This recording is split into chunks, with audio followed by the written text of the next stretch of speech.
Pipeline से रूस का हमला, यूक्रेनी सेना के उड़ाए चिथड़े।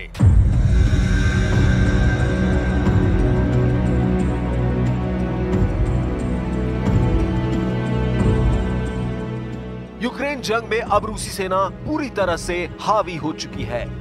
आप इसी से अंदाजा लगा सकते हैं कि पुतिन पिछले 48 घंटे में यूक्रेन के कम से कम 5 गांव, 3 शहर और 10 यूक्रेनी सैन्य ठिकानों पर कब्जा कर चुके हैं। सबसे हैरान करने वाला ऑपरेशन रूसी सेना की स्पेशल फोर्स ने कुर्स्क में चलाया है, जहां रूस की स्पेशल फोर्स के साथ उत्तर कोरिया की स्पेशल फोर्स के हजारों सैनिकों ने गैस पाइपलाइन में घुसकर यूक्रेनी सेना पर खूनी हमला किया है।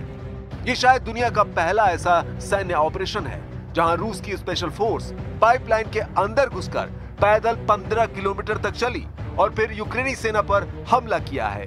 इस खतरनाक ऑपरेशन की हम आपको पूरी डिटेल बताएंगे। साथ ही हम आपको बताएंगे कि कैसे रूस और उत्तर कोरिया के सैनिकों ने कुर्स्क इलाके में 10,000 यूक्रेनी सेना को चारों तरफ से घेर लिया है। पाइपलाइन में 50,000 स्पेशल कमांडो, कुर्स्क में कयामती हमला।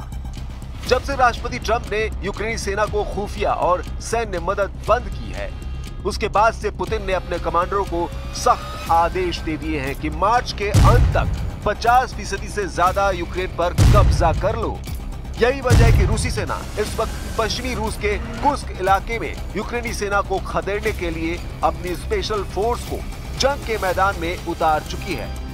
ये तस्वीरें कुर्स्क इलाके में मौजूद एक गैस पाइपलाइन की है, जिसमें रूसी सेना की स्पेशल फोर्स और उत्तर कोरिया की स्पेशल फोर्स के कमांडोज साफ देखे जा सकते हैं। दावा किया जा रहा है कि रूसी स्पेशल फोर्स ने इसी गैस पाइपलाइन के अंदर चलते हुए यूक्रेनी सेना को दूसरी तरफ से घेर कर हमला किया और यूक्रेनी टुकड़ियों का पूरी तरह से सफाया कर दिया।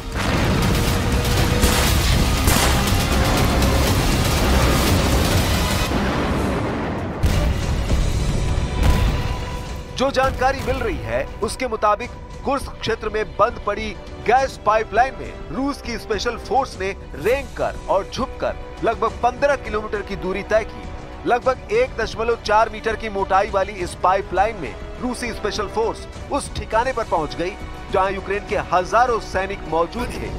जैसे ही रूसी स्पेशल फोर्स को मौका मिला, उन्होंने यूक्रेनी सेना पर हमला करके उनका सफाया कर दिया और इलाके पर कब्जा कर लिया। रूसी टेलीग्राम ऐप पर प्रसारित फुटेज में दावा किया गया है कि रूसी स्पेशल फोर्स ने उत्तर कोरिया की स्पेशल फोर्स के साथ मिलकर इस ऑपरेशन को अंजाम दिया है। दावा किया गया है कि कुर्स्क के इस रूसी ऑपरेशन ने यूक्रेनी सेना की कमर तोड़ कर रख दी है।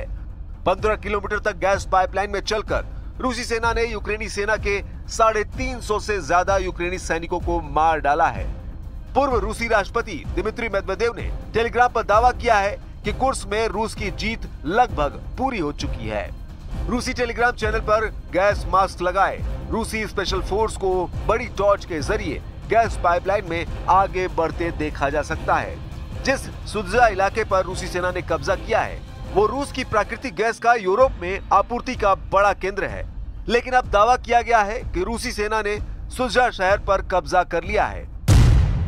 रूस के तूफानी हमले, यूक्रेन में भयंकर तबाही। अमेरिका ने अपने सैटेलाइट और जमीनी खुफिया नेटवर्क को यूक्रेन के लिए बंद कर दिए हैं, जिसकी वजह से यूक्रेनी सेना रूसी सेना के सामने अंधी हो चुकी है। यूक्रेनी सेना को हमला करने वाले रूसी जेट, मिसाइलों, रॉकेट और ड्रोन के सही पोजीशन का पता ही नहीं चल पा रहा है, जिसकी वजह से यूक्रेन रूस के हमलों में बुरी तरह से तबाह हो रहा है। हम आपको रूसी हमलों से जलते यूक्रेन की बर्बाद और विनाश की वो तस्वीरें दिखाने जा रहे हैं जिसने यूक्रेन से लेकर यूरोप तक कोहराम मचा दिया है।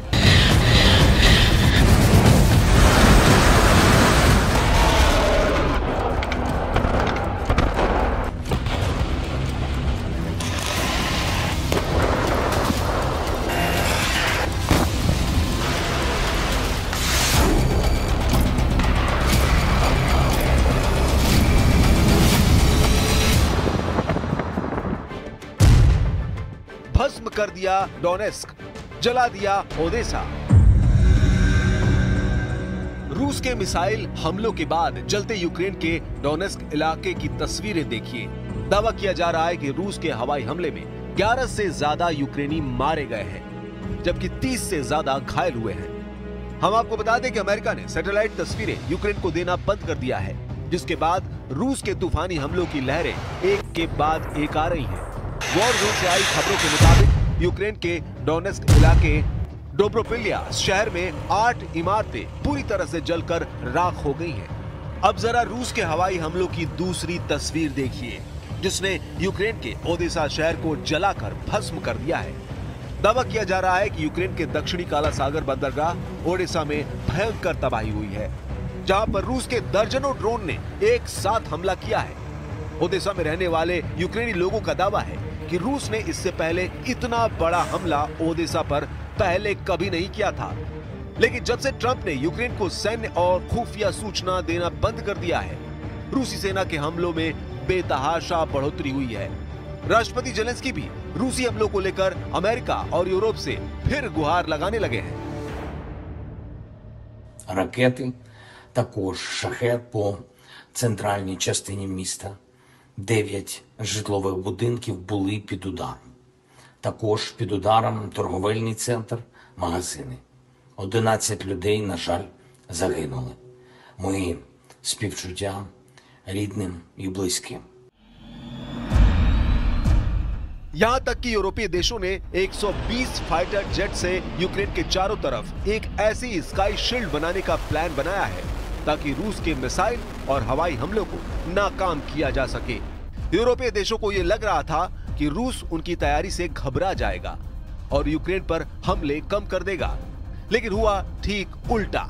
कुछ खबरों में दावा किया जा रहा है कि रूसी सेना ने पिछले 24 घंटे में यूक्रेन पर 870 से ज्यादा जमीनी और हवाई हमले किए हैं, जिसकी वजह से यूक्रेन के बहुत बड़े इलाके पर रूसी सेना का कब्जा हो गया है। घिर गए 10,000 सैनिक, कुर्स्क में यूक्रेनी सेना का सर्वनाश।